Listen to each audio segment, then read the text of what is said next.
Tom, the terrible. We don't hear that one often. During the first half of last night's win over the Ravens, Tom Brady was captured throwing a tirade on the sideline after he missed a deep pass to Julian Edelman. It's not the first time Brady's been fired up during a game. Max, should Brady get a pass for this? I mean, yeah. I can't believe we're even asking that question. Tom Brady is the greatest quarterback who ever lived. I think that's probably the best argument you can make for any quarterback is that Brady is number one. He's a four-time Super Bowl champion. He's an extremely competitive guy. Sometimes I don't like when he shows up receivers. Personally, I think, all right, you showed that guy up publicly a little bit, and maybe it wasn't even that guy's fault. But it's the same way when Popovich says something, we give him a pass because of the equity he built.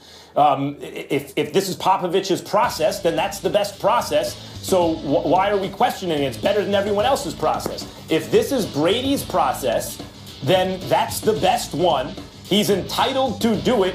And furthermore, it may be the best one out there because it has led to success. Of course, he not only gets a pass, but it maybe should be emulated when he does something like that. Like there's something to be taken from it.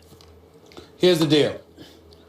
Of course, Tom Brady should get a pass because he's one of the best ever, if not the best ever. But I think the question itself is being asked because, Max, the fact is that, again, I keep repeating that sports is the closest thing to a meritocracy. We look at sports and we're thinking things are fair. And so if you're going to judge an Odell Beckham Jr., even though he's a receiver and far more demonstrative than Tom Brady in my estimation, or the T.O.s or Ocho Cincos from the past and others, then people are saying, wait a minute, what you say about these individuals, how you label and characterize these individuals. Why is it that you're so quick to do that, but you're not so quick to do that with Tom Brady? Now, to me, he's great. And he wins. I don't give a damn what he does because he backs it up. And his willingness to hold individuals accountable resonates. Not to mention the fact that when he's usually demonstrative, it's usually in celebration of something team-oriented or when somebody falls short of fulfilling their responsibility. And as the quarterback and as the leader of the team, he has every right to do that. The flip side is that's not the excuse people use for condemning others while giving Tom Brady a pass. And that's the problem. I want to address that. You said, why are people so quick? I'm not so quick at all. In fact, I'm so slow. In other words, I'm slow to recognize that Tom Brady gets away with that he has built enough equity that it's Tom Brady. Forget about even the position, or it's Greg Popovich or someone like that. If Odell Beckham Jr., who I've been saying is the best receiver in football, he's on the Giants, my team, I love the Giants and love watching Odell play. But if he winds up winning 4 Super Bowls, multiple-time league MVP, Super Bowl MVP, and he starts talking to somebody and doing something which right now I'm not so crazy about, at that point, I'll tell everyone else who has something to say, shut up. He's earned that. So it's not so quick to defend Tom Brady here. It's that over the body of work, over the course of his career, he has earned the benefit of the doubt in these situations. Well, he's earned the benefit of the doubt, that's true. But at the same time, it's not the reason why everyone's prone to give him a pass. It's that it's almost like it just passes folks by, like it goes unnoticed. It's one thing to sit up there and say, he is this way, but we're going to let that pass because he's so great. It's another thing to be in a situation where you're not even acknowledging how he chooses to conduct himself, his demonstrative tendencies. And yeah, now far be it for me to get on anybody about being demonstrative. I certainly don't have a problem with it, especially when this brother is a winner. All I'm saying is anything that points to consistency and fairness being exercised is something we should entertain instead of ignore. If you want fairness compared to Tom Brady, get on his level. Well, that's not necessarily always the case. Jerry Rice can say whatever he wants. Well, I'm not sure about that. That's the whole point. I'm not sure if Jerry Rice acted like T.O. or you're right. Beckham Jr. would have been a problem. I can't speak for others. As far as I'm concerned, Jerry Rice can say whatever he wants. Okay. All right. We all know you're a bit different. Go ahead. Let's stay in the AFC. Go to the AFC North. You two. Adam Pac-Man Jones had some strong comments about Browns receiver Terrell Pryor. It still feels weird to call him a receiver after the Bengals defense shut down Pryor on Sunday. Cue the trash talk. All this facades, all this fake hard that he play out on the field, that ain't Terrell Pryor. I checked his background. He's a suburbs kid from Pittsburgh. I know you talked about it, Adam. Garbage. What did that start with for you, Terrell? Garbage. There you go, right there, bro. Oh, shit. There you go. Get him out of there. You see him in there? Okay. Right there. You better find him somebody to play with. Is it him saying basically he could Garbage. Garbage. All right, Adam. Aside from Terrell, how big is it for you guys? Garbage. I ain't talking about nothing else. I'm happy we won. All right, cool. Terrell Pryor, garbage. He had props and everything. Browns coach Hugh Jackson did not complain about Adam Jones' criticism of receiver Terrell Pryor. Jackson even said Pryor has to stop some of the things that he's doing that lead to that kind of situation, adding, I don't think that there's any place in the National Football League, especially on our team, for this. Max, your reaction? Well, Terrell Pryor is extremely talented, but when you're 0-13, shut up. I mean, I think that's what it comes down to. And maybe Hugh Jackson would say that no matter what your record is, that's not the way I want to run my football team, and that's his prerogative. Whether he's right or wrong, I think are ultimately borne out in the results. Whatever his process is the results over time. And Hugh Jackson, up until now, he's a head coach now, has gotten results, and I'd be optimistic about his ability to get results going forward.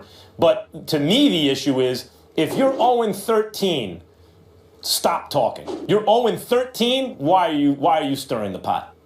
Well, listen, that's correct. Here's the deal. Adam Pac-Man Jones is absolutely right. And I think that Terrell Pryor needs to have some humble pie because Pac-Man Jones is basically saying that I've been in this league for a while. You haven't. You just got here. You're a quarterback who's now become a wide receiver. Now, the sad part is that he's the leader wide receiver for the Cleveland Browns. Got nearly 900 receiving yards. But when you are 0-13, shut the hell up. You don't need to be talking. That's my argument in favor of Pac-Man Jones and what he did. What I will say in defense of Terrell Pryor is this. You got a lot of scrubs on Cleveland. You 0-13, I'm sorry, you got a lot of scrubs. Okay? You're Terrell Pryor. You're doing everything everything imaginable and everything possible to disassociate yourself from it, but you can't help it. You're wearing the same uniform, representing the same franchise, from the same city. You got to go out on the same field with these dudes every day, every week rather, knowing they stink, knowing you'll probably lose, and the frustration is just boiling. So you try to get yourself motivated, caught up in individual matchups, because what you're trying to do is separate, distance, and disassociate yourself from the abysmal circumstances that you're indelibly attached to. That's what's going on with Terrell Pryor. Yeah. So Pac-Man was right. Terrell Pryor definitely needed to be humbled. There's no question about it. And Pac-Man Jones can ball, which he has proven. But what I would say to Pac-Man Jones is when you go home and really think about it, let it go, which I'm sure he will. Because this brother's so miserable. You know what I'm saying? Yeah. You wouldn't wish 0-13 on anybody. Two points. I want to make two quick points about this. One, the fact that Pac-Man Jones' background is worse than Terrell Pryor, so he somehow has more of a right to talk that way. Look, Sugar Ray Leonard did not come from as bad circumstances as some of the other fighters he fought, but he beat him pretty good. So, that's one. And two, Steve Smith. I don't care if Steve Smith came from the richest family in the world, the receiver. The career he's had and as tough as he's been on the field, that's not Terrell Pryor. Not yet. He doesn't have that career yet. So Steve Smith can say these same things, and if you're a corner or you're in the secondary, you want to go back at him, whatever. I'm not going to criticize Steve Smith for that, but that's not Terrell Pryor, at least not yet. Got the big in the room. It's about winning. That's what it comes down to. And Jim Harbaugh's that guy. I mean, he went to Michigan. They were losing. All of a sudden, they were back in. They were the Michigan that we knew of old. He went to Stanford and said, I'm going to beat you at USC. Everyone laughed at him, and guess what? They started beating USC. And that offensive line can be fixed. It really can be fixed. But you got to get the right person in line to fix that. Look, if Kevin Demoff and Stan Kroenke want to win, you have to put the right people at the head. You really do. That's what it comes down to. I feel bad for the fans, and I feel terrible for the players, and that's no fun.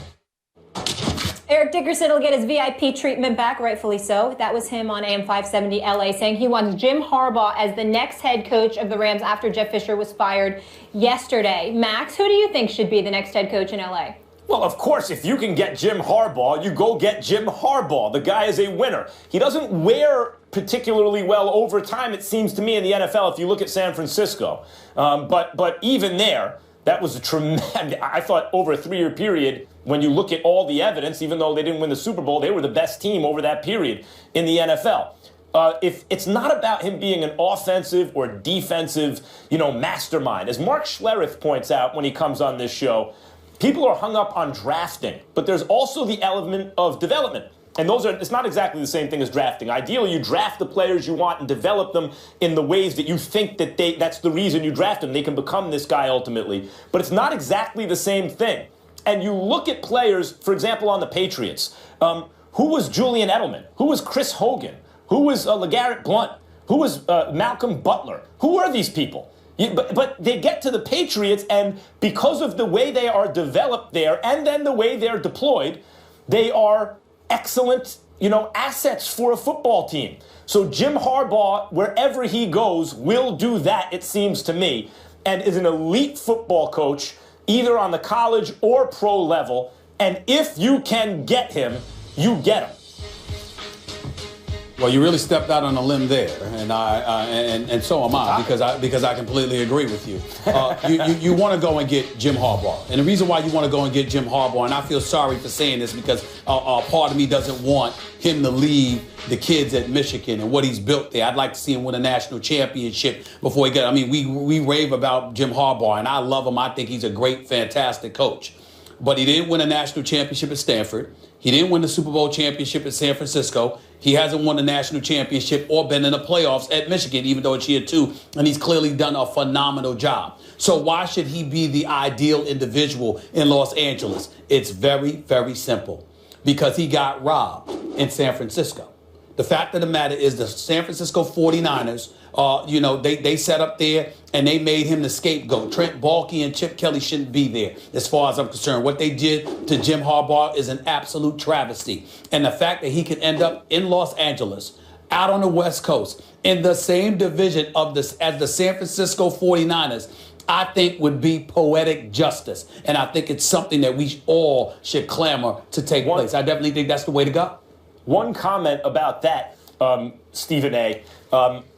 There are managers and coaches in every team sport who mean a tremendous amount to turning around the fortunes of the team. I think about Billy Martin in baseball. He was worth, he could take a last place team the year before, and just through not even acquiring players, using them certain ways and just being a brilliant baseball guy, win the division the very next year, come in second place, just a total turnaround that's unlike anybody else. And I think Harbaugh is that kind of guy. He's so intense, he can do that immediately. Like that year, you go from terrible to really, really good. But Billy Martin was not a long-term answer for a franchise or a team because the intensity burnt those guys out. And the only reservation I have for Harbaugh's candidacy as a head coach in the NFL is in college with the turnaround of players, the turnover rather, every several years, and the fact that they are college kids and you can coach them a certain way, that intensity maybe wears better. And I wonder if in the NFL, it's not that I would ever pass on Harbaugh, I would take him, he'll make you good right away. But it will be interesting to see if and when he has his next stop at the NFL level, whether that wears well over time. And maybe it's with the front office that it doesn't wear well, I don't know. But it seems to me it's possible that his level of intensity will make you great for 3 or 4 years, and then it may be time to move on. I'd like to see him again in the NFL.